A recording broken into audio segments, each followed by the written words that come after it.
nk'ubu hari website yitwa kundwa.com, uramutse wishakira umukunzi uragenda ukiyandikisha, ni 2,000. ubundi ukahita ubona access y'abakobwa n'abahungu bariho bashaka abantu bakundana, ukareba inkuru zabo niba bari single, niba ari abafemere, ibyo bakora n'ibiki byose. Wakumva inkuru yabigukomye ukaba wavuga ati uyu mwana ndi kubona ashaka urukundo kandi aranasobanutse, reka mwandikire, kubona nimero ye ukishyura 2.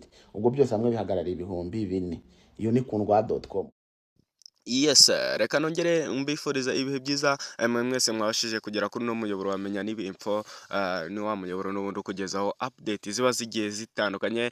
Muri update ziri kugenda zivugwa hirya no hino, inkuru iri guca ibintu ni inkuru ya website ya hano mu Rwanda yo gushakiraho abakunzi. Iyo website ni yande, bamwita Mwitende Abdul Karim, nashaka kumwite buri kantu hamwe na mugenzi we buri nguni. Ngo website yabo amakuru ahari nuko ngirimo iraca ibintu hanze ahangaha, ngo abasore rwose ntibagishaka gutereta, basigaye bishakira abakunzi bo kuri iyo website.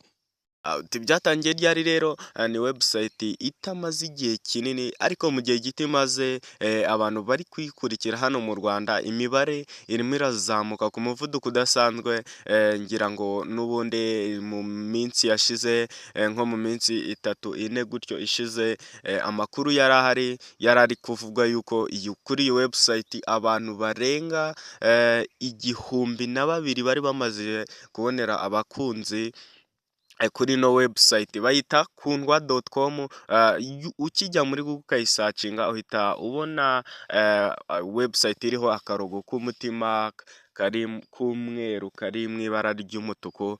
Ukimara gusacinga kuri Google uhita uyibona. Amakuru rero turi kugenda dutoza nuko ubwo n'abantu 1,000 barenga 1,200 mu minsi 3 ishize, ubwo bari bamaze kuba 1,200. ubwo birumvikana n'ubundi kubera ari amakupure, ubwo ni 2,204 bose bari bamaze gukura abakunzi kuri no website.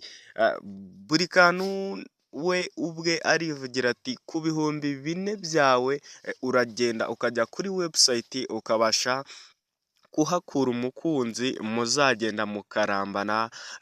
Ni mu gihe bari abantu benshi abasore benshi muri iyi minsi ikintu kijyanye no gutereta ngo biri kubagora cyane, akaba ari iyi website rero yaraje ibabera nk'igisubizo cyangwa se yarabashyize igorora. Muri kubyumva ko abantu bangana gutyo niba bamaze kuhakura abakunzi, ibyo bintu birizewe cyane. Ubwo rero ngo kwiregisitaringa ni 2,000 byonyine, ndetse no kubona nimero y'uwo washimye akaba nabwo ari 2,000 byose hamwe bikaba 4.